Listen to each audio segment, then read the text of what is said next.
ये आकाशवाणी का सागर केंद्र है। आइए सुनते हैं ये भेंटवार्ता। इस भेंटवार्ता का विषय है नोवल कोरोना वायरस के जांच की संपूर्ण प्रक्रिया। विशेषज्ञ हैं doctor Sumit Rawat, associate professor एवं नोडल अधिकारी virology lab Bundelkhand medical college Sagar, और इनसे बातचीत कर रहे हैं दीपक निषाद। तो आइए सुनते हैं ये बातचीत। नमस्कार श्रोताओं, स्वागत करते हैं आपका इस भेंटवार्ता में। और बहुत महत्वपूर्ण विषय है आज की इस भेंटवार्ता में बातचीत करने के लिए। हम सभी जानते हैं कि कोरोना का संक्रमण काल चल रहा है और हर तरफ कोरोना के बारे में तमाम बातें चल रही हैं, लेकिन कोई व्यक्ति कोरोना पॉजिटिव हुआ और कोरोना पॉजिटिव होने के बाद कोविड-19 नाम की बीमारी का शिकार हुआ। तो इस पूरी प्रक्रिया तक पहुंचने के लिए कौन कौन सी जांचें होती हैं और किन जांचों के आधार पर यह तय किया जाता है कि कोई व्यक्ति कोरोना पॉजिटिव हो गया है। इन मुद्दों पर बातचीत करने के लिए हमारे साथ आज बेहद खास मेहमान इस भेंटवार्ता से जुड़े हुए हैं। आप हैं एसोसिएट प्रोफेसर और नोडल अधिकारी virology lab Bundelkhand medical college Sagar से डॉक्टर सुमित रावत जी। आपका हम बहुत बहुत स्वागत करते हैं इस भेंटवार्ता से जुड़ने के लिए। जी धन्यवाद, बहुत बहुत। डॉक्टर सुमित रावत जी, सबसे पहले आपसे हम जानना चाहेंगे कि कोविड-19 ये जो मर्ज है, ये जो बीमारी है, कोई व्यक्ति इसका शिकार हुआ है तो इससे पहले की प्रक्रिया क्या होती है? कैसे कोई व्यक्ति आप तक आता है या मेडिकल कॉलेज या डेडिकेटेड कोविड-19 हॉस्पिटल जो है वहां तक जाता है और जांच उसकी की जाती है? पूरी प्रक्रिया के बारे में हमारे श्रोताओं को आप विस्तार से समझाइए कि कैसे क्या होता है।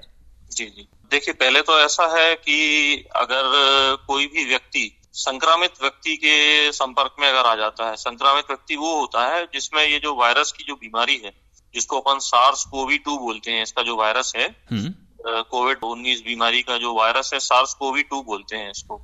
इस वायरस के मनुष्य के शरीर में प्रवेश करने से ये बीमारी की शुरुआत होती है। और ये जो वायरस प्रवेश करता है, ये हमारी जो या तो मुंह से प्रवेश कर सकता है या जो श्वास नली है हवा के थ्रू, है ना। तो हवा से आया है तो अगर अपन किसी व्यक्ति के संपर्क में रहे हैं जो अपने पास रहा है, मतलब लगभग 3 फीट के अंदर, तो वो जब सांस छोड़ता है और उसके कण अगर निकलते हैं तो वो हमारे श्वास नली से अंदर जा सकते हैं, उससे संक्रमित हो सकता है। दूसरा, अगर हमारे हाथ संक्रमित हो गए, हमने उससे हाथ मिलाया या उसने कोई चीज, उसने चाबी पकड़ी है, उसने पेन या पेंसिल पकड़ी है, या उसने डोर हैंडल पकड़ा है, कोई भी चीज को उसने पकड़ा है और उस चीज को हम पकड़ते हैं और उसके बाद अपने मुंह या मतलब जो हमारे हाथ हैं अपन नाक में टच करते हैं या मुंह में टच करते हैं या बिना हाथ धोए अगर अपन खाना खा लेते हैं, तो इस तरीके से ये फैल सकता है। ठीक है। इसके बाद क्या होता है कि जैसे ही ये वायरस हमारे शरीर में प्रवेश करता है तो 2 से 3 दिन के अंदर ये मल्टीप्लाई करना शुरू कर देता है। मतलब ये हमारे जो कोशिकाएं होती हैं उनमें प्रवेश कर जाता है और वहां पे मल्टीप्लाई करने लगता है वायरस। इसके बाद लगभग 50% लोग जो होते हैं, 50% में सिम्टम्स आने शुरू हो जाते हैं। जब सिम्टम्स आते हैं या स्वयं अगर व्यक्ति बताता है कि वो किसी के संपर्क में आया है, कुछ लोग सिम्टम के पहले भी आ जाते हैं, हमें अप्रोच करते हैं कि भाई हमारे घर में फला व्यक्ति जो है वो संक्रमित पाया गया है, तो वो किसी भी माध्यम से हमारे पास आ सकते हैं। प्राइवेट अस्पताल के माध्यम से भी आ सकते हैं, PHC CSC के माध्यम से भी आ सकते हैं, या बुंदेलखंड मेडिकल कॉलेज या जिला चिकित्सालय की जो OPD चल रही है उसके माध्यम से भी आ सकते हैं, या हॉट स्पॉट से जो माइग्रेंट और जो ट्रेवलर आए हैं, जो सफर करके आए हैं, ऐसे लोग स्टेशन पे या जो जिले की बॉर्डर है वहां पे जब प्रवेश करते हैं तो टीम के निरीक्षण के दौरान भी ऐसे लोग हमारे संपर्क में आ सकते हैं। और इन सभी को फ्लू OPD जो है, सबसे पहला जो हमारे मेडिकल कॉलेज का जो आने का तरीका है वो है फ्लू OPD के माध्यम से। तो इनको फ्लू OPD या जो हमारे जांच केंद्र हैं, जैसे एक BD अस्पताल में भी हमारा आइसोलेशन सेंटर है, अन्य प्राइवेट सेंटर भी बने हुए हैं जो अधिग्रहण करके सरकार उनको संचालित कर रही है जी। तो किसी भी जगह के माध्यम से वो हमारे पास आ सकता है। और ये आने के बाद उसका जो है एक पूरा फॉर्म भरा जाता है, उसमें उसकी बेसिक जानकारी कि कौन है, रहने वाला कहाँ का है ना, किस जगह से रहता है, उसका जो निवास है वो कहाँ पर है, घर में कितने मेंबर हैं, फोन नंबर, आधार कार्ड इत्यादि, ये मेन जानकारी उसकी ली जाती है। कहाँ से वो ट्रेवल करके आया है, मरीज को अगर तकलीफ है तो क्या क्या तकलीफ है। तकलीफों में मुख्यतः अपन देखते हैं कि उसको क्या खांसी आ रही है, सांस लेने में कोई तकलीफ है, गले में खराश है, या डायरिया, वॉमिटिंग, या कोई और मतलब बुखार कितना है, ये जो थर्मल स्कैनर होते हैं और ये जो अपने इंफ्रारेड थर्मोमीटर होते हैं, इससे टेम्परेचर की जांच की जाती है। अभी जो नए सिम्टम्स आए हैं, सूंघने की क्षमता और स्वाद लेने की क्षमता में कमी आना, है ना, बदन में दर्द होना, ये सभी तरह की शिकायतें इसमें आमतौर पर पाई जाती हैं। जी डॉक्टर रावत, बहुत महत्वपूर्ण बात आप बता रहे हैं। और कोई भी व्यक्ति कहीं से भी अप्रोच कर सकता है, मेडिकल कॉलेज आ सकता है, फ्लू ओपीडी तक आ सकता है, वो कोई भी संस्था हो सकती है, व्यक्ति खुद भी आ सकता है। ये बहुत महत्वपूर्ण बात है। लेकिन इसमें अब ये जानना चाहेंगे कि जब एक व्यक्ति आपके पास आ गया, उसके अंदर लक्षण है या नहीं है, लेकिन वो अपने आप को एक संदिग्ध मरीज मान रहा है, और उसके बाद आपके हॉस्पिटल में आने के बाद, आपके जांच केंद्र में आने के बाद जांच की पूरी प्रक्रिया क्या होती है, कैसे आप जांच करते हैं, कैसे आप सैंपल लेते हैं, इसके बारे में हमारे श्रोताओं को आप बताइए। जी, इसमें क्या होता है कि पूरे देश में हमारा जो Indian council of medical research है, जो सबसे एपेक्स बॉडी है जो डिसाइड करती है इसमें, जी, उन्होंने समय समय पर अपनी गाइडलाइन दी है। और जैसे जैसे हमारे देश में स्थिति बदल रही है, ये गाइडलाइन को भी उसके अनुरूप सुधार इनमें किया गया है। जी, तो इस गाइडलाइन में सबसे पहले तो ये होता था कि जो विदेश से आए हुए लोग होते थे, तो उनकी जांच की जाती थी। सबसे पहले हमारे देश में विदेश से आने वाले लोगों की जांच शुरू की गई थी। उसके बाद अगर इन लोगों के कांटेक्ट में कोई आया था, ऐसे व्यक्ति जो विदेश से या बाहर से आए हैं, उनके कांटेक्ट में अगर कोई आया है व्यक्ति, उनकी जांच करनी शुरू की। उसके बाद धीरे धीरे क्या हुआ कि जो हेल्थ केयर वर्कर थे, डॉक्टर वगैरह थे, अब इन लोगों के संपर्क में डॉक्टर आ गए, तो उनकी जांच भी शुरू की गई। इसके अलावा हमारे यहाँ एक ये जो होता है, इसके सिम्टम जो होते हैं, तो इसको बोलते हैं सीवियर एक्यूट रेस्पिरेटरी इलनेस, क्योंकि ये श्वास नली से ही शुरू होता है ये इन्फेक्शन। तो इसमें क्या होता है, सांस लेने में तकलीफ, खराश गले में, है ना, या स्पूटम का आना, ये सब चीजें अगर शुरू होती हैं तो एक कैटेगरी इसके लिए भी बनाई गई है, इसको कैटेगरी वाइज रखा गया है। तो ये हो गई अपनी 3-4 कैटेगरी, है ना। पहली देश से आने वाला, दूसरा कोई अगर लैब कंफर्म्ड केस है, कोई पॉजिटिव केस है, उसका कांटेक्ट। तीसरी कैटेगरी हो गई कोई हेल्थ केयर वर्कर, डॉक्टर वगैरह अगर इनके कांटेक्ट में आया हुआ है, तो फिर डॉक्टर्स का भी अपन कर सकते हैं।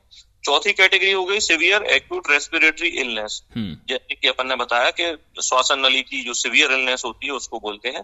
इसके अलावा अगर कोई asymptomatic direct high risk contact है, उसका सैंपल लेते हैं। अब हाई रिस्क कॉन्टैक्ट से क्या तात्पर्य है?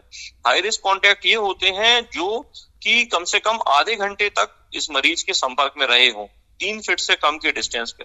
तो ये 2-3 चीजों में संभव है। पहला कि अगर ये आपका क्लोज फैमिली मेंबर है और आपके साथ घर में काफी समय बिताया है, साथ में खाना खाया है, साथ में उठे बैठे हैं, तो इसको अपन बोलते हैं direct and high risk contact. या फिर अगर दुकान में या काम करने की जगह पे 2 लोग साथ में काम करते हैं, एक ही जगह लंच करते हैं, साथ में बैठ के खाना खाते हैं, साथ में बैठ के आधे घंटे से ज्यादा वार्तालाप करते हैं, ये इसमें कैटेगरी आती है। इस कैटेगरी में कई बार ऐसे लोगों में भ्रांतियां भी हो जाती हैं कि कोई बाजू से निकल गया, या कोई हमारे साथ पान की दुकान पे खड़ा था, या फलानी जगह पे आसपास से निकल गया, या 6 फीट से दूर था। तो ये सब चीजें इसमें नहीं आएंगी। इसमें डायरेक्ट एंड हाई रिस्क, ये चीज पे थोड़ा सा गौर करने की जरूरत है। इसके बाद एक और कैटेगरी होती है सिम्प्टोमेटिक इन्फ्लुएंजा लाइक इलनेस, इसको 6वीं कैटेगरी माना गया है जी। जो इन्फ्लुएंजा, जिसको अपन फ्लू बोलते हैं, बहुत सारे लोग इसमें फ्लू की तरह प्रेजेंट करते हैं, तो इन लोगों की भी अपन जांच करते हैं। इन्फ्लुएंजा लाइक इलनेस, जिनको सर्दी, खांसी और जुकाम और गले में दर्द होता है, इस तरह के। अब एक और इसमें 7वीं कैटेगरी शामिल की गई है कि ऐसी प्रेग्नेंट वुमन जिनका लेबर बहुत करीब है और जिनको कभी भी सिजेरियन की जरूरत पड़ सकती है। तो ऐसी सिम्प्टोमेटिक जो महिलाएं होती, गर्भवती महिलाएं, जिनका ऐसा नहीं कि तीसरा माह है, चौथा माह है, ये नहीं, जिनका गर्भ का समय बहुत करीब होता है, तो इनको कभी भी इमरजेंसी प्रोसीजर की जरूरत पड़ सकती है। तो 8वें महीने के बाद से अगर वो एडमिट हो गई हैं किसी अस्पताल में, तो अपन इनका सैंपल भी लेते हैं। इसके अलावा जो हॉट स्पॉट से जो लोग आए हैं, जैसे अपन को सबको ज्ञात है कि दिल्ली, बॉम्बे, भोपाल, इंदौर, अहमदाबाद, ऐसे कुछ शहर हैं जहां पे बहुत ज्यादा हॉट स्पॉट्स हैं। ऐसे शहरों से अगर कोई ट्रेवल करके आ रहा है तो अपन उसका भी सैंपल लेते हैं। तो ये अपनी अलग अलग कैटेगरी है। इसका सैंपल जो अपन लेते हैं, सैंपल अपन 3 तरीके से ले सकते हैं। एक तो होता है नेजल सैंपल, जिसमें अपन नाक में एक बहुत पतली सी ये ब्रश होती है, सॉफ्ट होती है वो काफी, उसको डाल के ले सकते हैं। दूसरा होता है अपन गले से सैंपल लेते हैं, जिसको अपन ओरोफेरेंजियल या थ्रोट स्वैब बोलते हैं। तो ये जो तालू होता है, तालू के पीछे के हिस्से से सैंपल लिया जाता है। तीसरा सैंपल होता है ब्रोंकियोअल्वेओलर लवाज, तो जो अपनी श्वास नली होती है उसके अंदर से जो सैंपल लिया जाता है, ये एक्चुअली भर्ती मरीजों का लिया जाता है, जो सीवियर इल होते हैं, बहुत बीमार मरीज होते हैं, जो बेहोश हैं या जो होश में नहीं है, जिनका थ्रोट स्वैब लेना दिक्कत हो सकती है।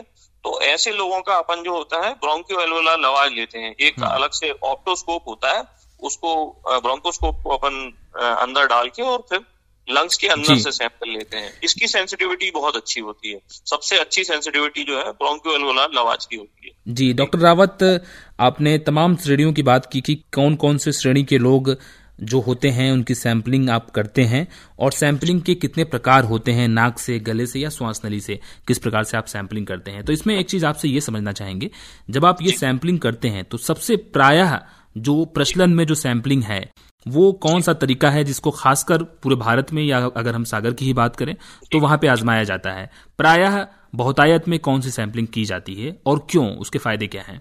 जी, प्रायः जो है अपन थ्रोट स्वैब सैंपलिंग कर रहे हैं। पूरे भारतवर्ष में सबसे ज्यादा जो है थ्रोट स्वैब की सैंपलिंग ही हो रही है जी। इसका एक कारण ये है कि ये सैंपल लेना काफी आसान होता है और बहुत ज्यादा ट्रेन्ड मैन पावर की जरूरत नहीं पड़ती है। जैसा मैंने बताया कि ब्रोंकियोअल्वोलार लवाज में अपन को फाइबर ऑप्टिक ब्रोंकोस्कोप की जरूरत पड़ती है, वो सभी जगह उपलब्ध नहीं है। तो ये काफी सिंपल प्रोसीजर है जो अपना थ्रोट स्वैब लेने का प्रोसीजर है।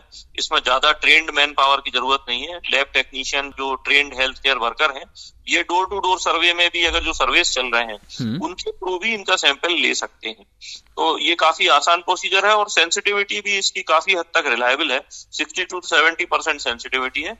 और अगर ऐसा लगता है कि सिम्टम्स उसके बाद भी आ रहे हैं नेगेटिव रिपोर्ट के बाद, तो रिपीट सैंपलिंग के साथ ये 80% से ज्यादा सेंसिटिव हो जाता है। जी जी, तो इस वजह से ये काफी अच्छा है। जी, बहुत महत्वपूर्ण बात आपने बताई कि गले से जो सैंपल लेते हैं वो ज्यादातर ट्रेंड में है और इसके लिए बहुत ट्रेंड मैन पावर संसाधन की जरूरत नहीं पड़ती है और बहुत सरल तरीके से इसे लिया जा सकता है। तो इसी प्रक्रिया को यदि हम थोड़ा सा और डिटेल में और विस्तार से समझना चाहें कि जब आप गले से सैंपल लेते हैं तो लैब के अंदर या लैब के बाहर, आप बता रहे हैं डोर टू डोर सैंपलिंग में भी ये हो सकता है, तो उसमें क्या तरीका होता है, कितना वक्त लगता है, कितना तकलीफ देह होता है, क्या बताना चाहेंगे आप इसके बारे में? और इसमें दो चीजें हैं। पहली चीज तो अभी जो मास सैंपलिंग अपने जो सेंटर्स हैं उन पे चालू हुई है, CHC PHC पे, और ये जो अपनी BMC का अपने BD अस्पताल है जहाँ पे आइसोलेशन सेंटर बनाया गया है, तो वहां पे बूथ बने हैं अभी, क्योंकि हेल्थ केयर वर्कर को एक दिन में लगभग 100 लोगों का सैंपल लेना होता है। तो बूथ में इनकी सुरक्षा भी जरूरी है, तो ये PPE किट पहन के और एक बूथ में अंदर रहते हैं और जिसमें ग्लव्स के माध्यम से ये सैंपल लेते हैं। मरीज को कुछ देर के लिए अपना मुंह खोल के रखना पड़ता है, लगभग 1 मिनट से कम का समय लगता है जितनी देर के लिए मुंह खोलना पड़ता है जी। और मरीज को अपनी जुबान बाहर निकालनी पड़ती है और मतलब जीभ बाहर निकाल के रखनी पड़ती है और उसके बाद गले से सैंपल लगभग 10 से 5 सेकंड में ले लिया जाता है। इसमें किसी भी प्रकार की तकलीफ नहीं होती है, क्योंकि ये स्वैब होती है, ये नायलॉन का इसका टिप होता है, काफी सॉफ्ट होता है और प्लास्टिक की फ्लेक्सिबल स्वैब होती है ये। इसमें कोई लकड़ी की डंडी या कोई भी ऐसी हार्ड चीज का इस्तेमाल नहीं किया जाता जिससे मरीज को कोई तकलीफ हो। ये काफी सहज प्रक्रिया है, इसमें कोई दिक्कत नहीं आती है। लगभग 1 मिनट में पूरी प्रोसेस पूरी हो जाती है। इसके अलावा क्या होता है कि पेशेंट की जो डिटेल अपन भरते हैं 10 से 15 मिनट का समय उसमें लगता है, क्योंकि हम पेशेंट का मोबाइल नंबर लेते हैं, उसके बेसिक डिटेल्स जो होते हैं वो मोबाइल में एक सॉफ्टवेयर होता है RT-PCR, उसमें जो बेसिक डिटेल्स हैं वो सब फीड किए जाते हैं मोबाइल के माध्यम से और ये सारे जो होते हैं पूरे इंडिया में इसका डेटा बन जाता है। पूरा रिकॉर्ड जो है, जैसे ही किसी का सैंपल लिया गया, इसका एक फायदा भी है, जैसे भी किसी का सैंपल लिया गया तो और उसकी एंट्री होती है तो तत्काल उसके मोबाइल पे एक मैसेज आ जाता है कि आपका रजिस्ट्रेशन नंबर ये है और आपका सैंपल इस वाली जगह पे फला जगह पर इस दिन आपका सैंपल कलेक्ट किया गया है। और रिपोर्ट के आगे समय भी उसको ये जो रजिस्ट्रेशन नंबर है ये काफी संभाल के रखना चाहिए, तो ये काफी फायदेमंद होता है। जी डॉक्टर सुमित रावत, इसमें आपसे एक चीज यही समझना चाहेंगे कि मान लीजिए लैब के अलावा बाहर कहीं सैंपलिंग की गई, बाहर आपने सैंपल लिया, आपके बताए अनुसार हमें ये भी जान पड़ता है, मालूम पड़ता है कि गवर्नमेंट हॉस्पिटल के अलावा बाहर भी कहीं सैंपलिंग हो सकती है। मान लीजिए वो सैंपल आपने कर लिया, सैंपल कितने समय के बाद तक जांच केंद्र तक पहुंच जाना चाहिए, या उसके लिए कोई कोल्ड स्टोरेज चैन मेंटेन करना पड़ता है? किस तरीके से ये पूरी प्रक्रिया होती है, इसके बारे में बताइए हमें आप। ये जो सैंपल अपन कहीं पे भी कलेक्ट करते हैं, चाहे अपना फैसिलिटी हो या प्राइवेट फैसिलिटी हो या दूसरे जिलों से भी कलेक्ट होकर सागर की लैब में सैंपल आते हैं, जैसे कि पन्ना, छतरपुर, नेपाली, ये अलग अलग जगहों से सैंपल आते हैं। तो लगभग 8 से 10 घंटे के आसपास जो सैंपल है अपने तक पहुंच जाता है। अगर डिले भी होती है तो लगभग 24 घंटे तक इस सैंपल को अगर कोल्ड चेन में रखा जाए, एक थर्मोकोल बॉक्स में और कूल पैक के साथ अगर रखा जाए तो 24 घंटे तो कम से कम ये सैंपल जो है स्टेबल होता है जी। और इसको कूल पैक बॉक्स जो होता है उसमें ही लाया जाता है। इसके अलावा प्राइवेट अस्पतालों से भी सैंपल अगर आता है तो प्राइवेट अस्पतालों में भी लोगों को अधिकृत किया गया है कि जो मोबाइल से इनके डिटेल वगैरह फीड करते हैं और बाकायदा SMS के जरिए मरीज जो है या मरीज का रिश्तेदार है उनको ये सूचना मिल जाती है कि इनका सैंपल कलेक्ट करके और फला जगह इतनी तारीख को भेजा गया। जी। टेस्ट में लगने वाला समय जो होता है वो आपने बताया, और कितने समय के बाद तक वो जांच केंद्र तक पहुंच जाना चाहिए इसके बारे में भी आपने बहुत विस्तार से बताया। अब आपसे हम ये जानना चाहेंगे कि जिस किट की जरूरत पड़ती है जांच के लिए, चाहे वो मेडिकल कॉलेज के अंदर की बात करें या बाहर की बात करें, तो वो कितना हाई एंडेड होता है, कितना सोफिस्टिकेटेड होता है, कितना महंगा होता है और कितना सहज उपलब्ध होता है, इसके बारे में बताइए हमें कुछ आप।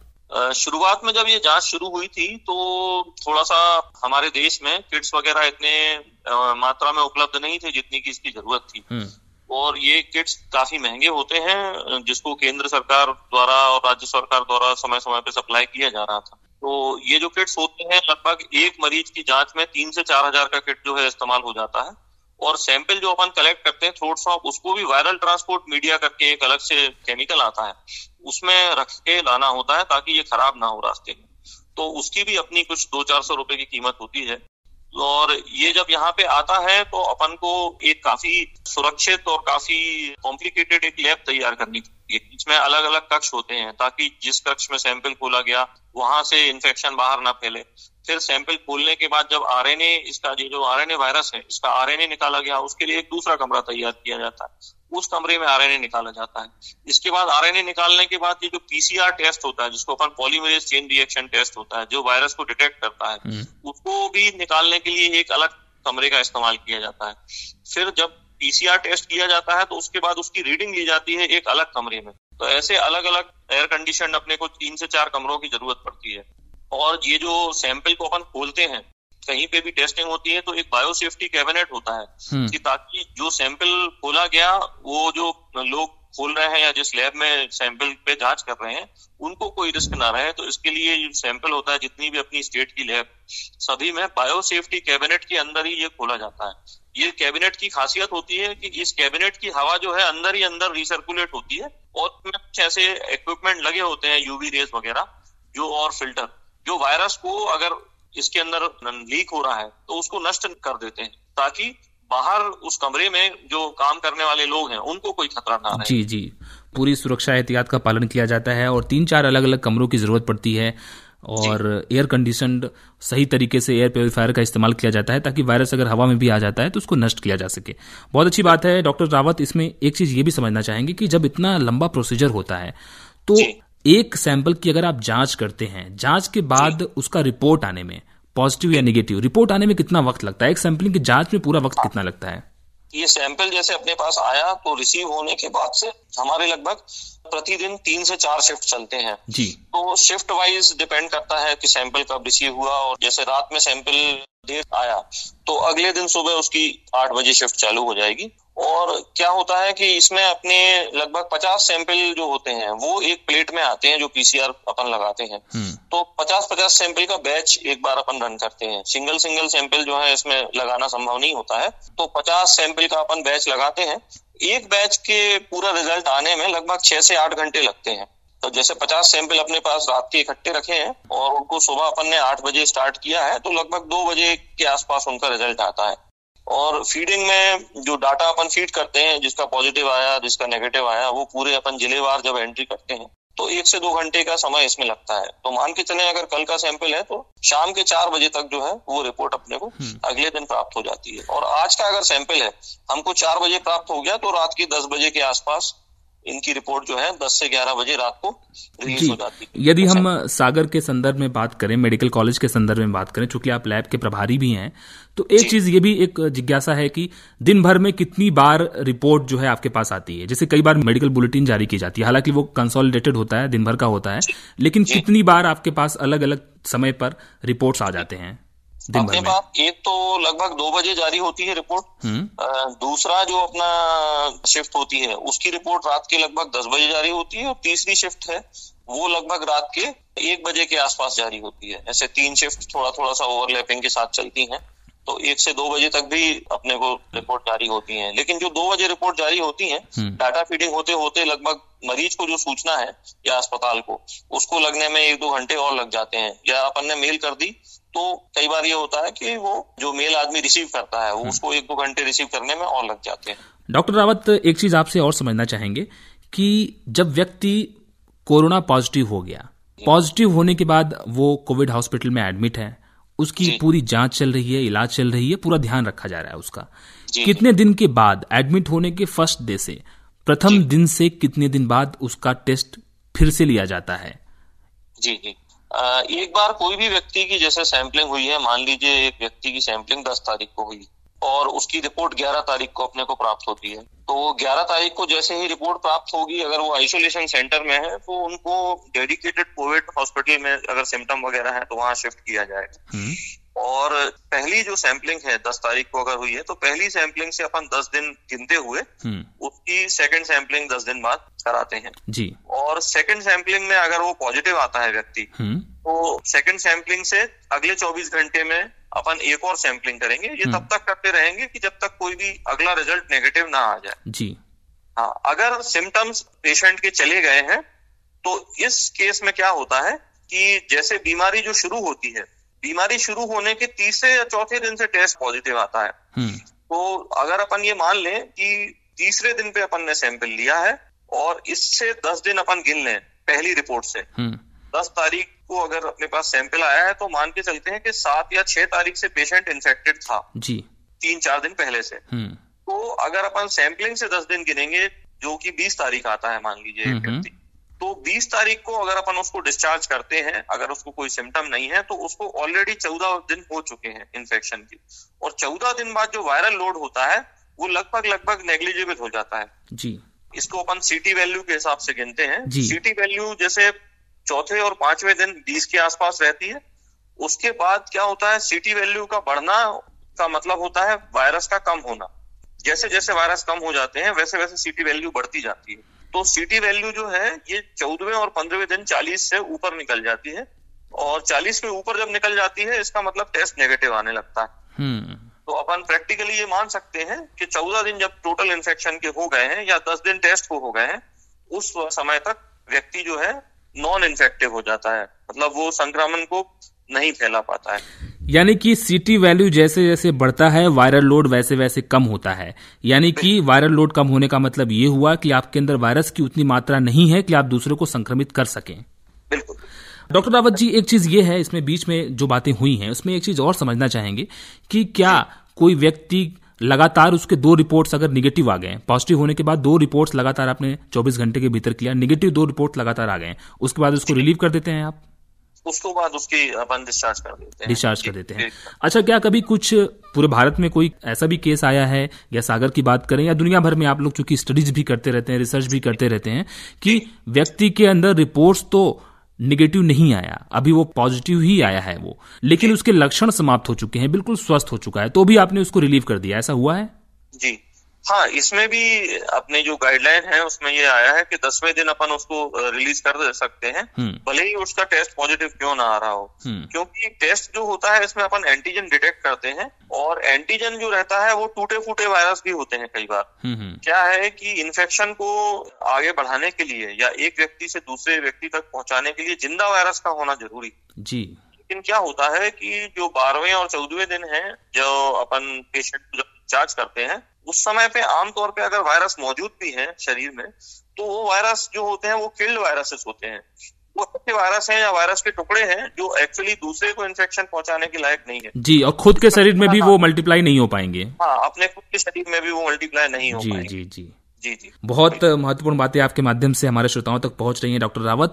आखिरी में बस एक चीज आपसे ये जानना चाहेंगे, बहुत सारे मरीज होते हैं बाहर में, उनकी शिकायत भी आती है कि उनका टेस्ट किया गया, उनको पॉजिटिव बताया गया, उनको एडमिट भी किया गया, लेकिन उनको रिपोर्ट हैंडओवर नहीं किया गया, ऐसा क्यों होता है?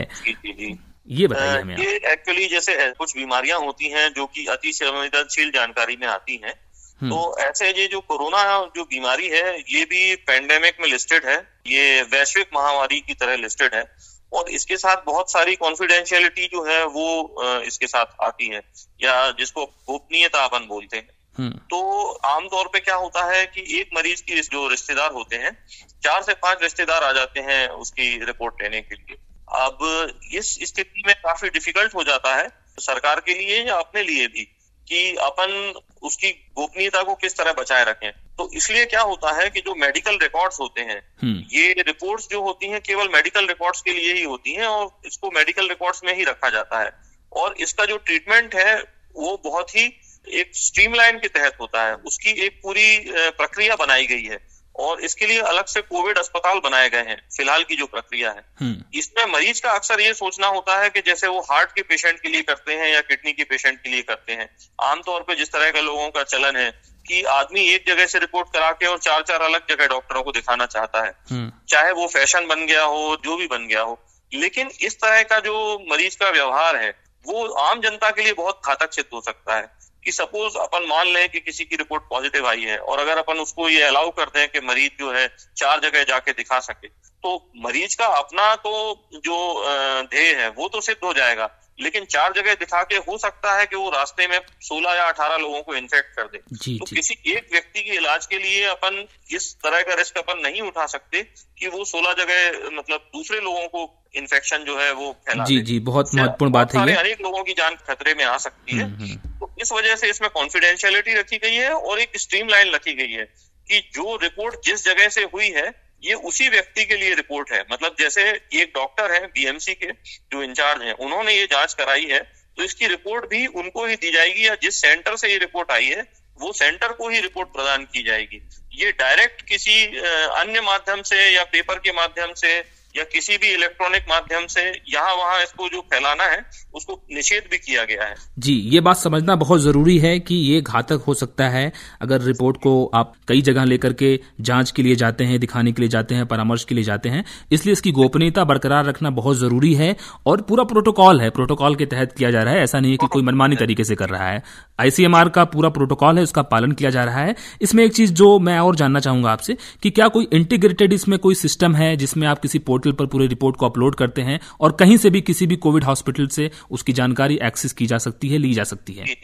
बिल्कुल बिल्कुल ऐसा अक्सर देखने में आया है। इनिशियली जब शुरुआत में ये जांच शुरू हुई थी तो उस समय बहुत सारा जो काम होता था मैनुअल होता था, रजिस्टर के माध्यम से होता था, लेकिन बहुत जल्दी हम लोगों ने इस प्रक्रिया को जो है पूरी तरह, जैसे ही मार्च में जांच शुरू हुई थी, अप्रैल फर्स्ट वीक के बाद से ही इसको पूरी तरह से इलेक्ट्रॉनिक कर दिया गया था और इसको मोबाइल से भी लिंक कर दिया गया है। जैसे अन्य योजनाएं मोबाइल से लिंक है उसी तरह से इसको भी मोबाइल नंबर से लिंक कर दिया गया है और हर एक आदमी को एक यूनिक आईडी नंबर दिया जाता है। तो जैसे कोई भी किसी भी जिले का व्यक्ति है अगर हमारे पास आता है, भले ही वो ट्रेवलर क्यों ना हो, वो एक ट्रेन से ट्रेवल कर रहा है और यूपी का रहने वाला है और उसने सागर में टेस्ट करा लिया, अब अगर उसका टेस्ट नेगेटिव आता है तो वो इलेक्ट्रॉनिक माध्यम से अगर उसका मोबाइल नंबर ज्ञात है, ये जानकारी केवल कोविड अस्पताल के पास होती है। जितने भी कोविड अस्पताल हैं पूरे भारत में सबकी एक एक आईडी बनी हुई है और जितने डिस्ट्रिक्ट कलेक्टर्स हैं और जितने भी जिला प्रशासन के लोग हैं उन सभी की और सीएमएचओ कार्यालय हैं पूरे भारत के, सबकी अपनी अपनी आईडी है। अगर उस व्यक्ति का मोबाइल नंबर उनको ज्ञात है तो बस जैसे ही वो उस व्यक्ति का मोबाइल नंबर डालेंगे और नाम से मैच करेंगे तो तुरंत उनके पोर्टल पे पूरे भारतवर्ष में ये रिपोर्ट देने की इसलिए जरूरत नहीं है क्योंकि पूरे भारतवर्ष में अगर कोई कहीं पे भी जाता है, जांच उसकी कहीं से भी हुई हो, 4 बार हुई है या 5 बार हुई है, 6 बार हुई है, उसकी पूरी जांच का रिकॉर्ड 1 मिनट के अंदर पूरे भारत में किसी भी पोर्टल पे उसका मोबाइल नंबर डाल के निकाली जा सकती है। तो जांच के लिए कोई परेशान हो ऐसी कोई भी बात नहीं है, बस ये है आप सही माध्यम के पास जाएं। जी सही माध्यम तक पहुंचने की बस जरूरत, सही माध्यम तक बस पहुंचने की जरूरत है। बहुत बहुत शुक्रिया अदा करना चाहते हैं डॉक्टर सुमित रावत आपका कि जांच की प्रक्रिया, कोविड-19 की जांच की प्रक्रिया, तरीका क्या होता है, सैंपल के प्रकार क्या होते हैं, क्या जटिलताएं आती हैं, कहां कहां जांच की जा सकती है, कितने प्रकार के सैंपल होते हैं, आईसीएमआर की गाइडलाइन क्या है और किस पोर्टल के तहत जानकारी किसी भी कोविड हॉस्पिटल से कहीं भी 1 मिनट के भीतर ली जा सकती है। मोबाइल नंबर बहुत महत्वपूर्ण है आपका रजिस्ट्रेशन की पूरी प्रक्रिया में। Doctor Sumit Rawat, associate professor और नोडल अधिकारी virology lab, Bundelkhand medical college Sagar से आप हमारे इस भेंट वार्ता से जुड़े। हमारे श्रोताओं को कोविड की पूरी प्रक्रिया के बारे में, जांच के बारे में बहुत विस्तार से आपने बताया, उन्हें जागरूक किया। आपका बहुत बहुत शुक्रिया अदा करते हैं आकाशवाणी की तरफ से। जी, बहुत बहुत शुक्रिया। नोवल कोरोना वायरस के जांच की संपूर्ण प्रक्रिया, इस विषय पर अभी आप एसोसिएट प्रोफेसर एवं नोडल अधिकारी virology lab Bundelkhand medical college Sagar के डॉक्टर सुमित रावत से दीपक निषाद की बातचीत सुन रहे थे। ये आकाशवाणी का सागर केंद्र है।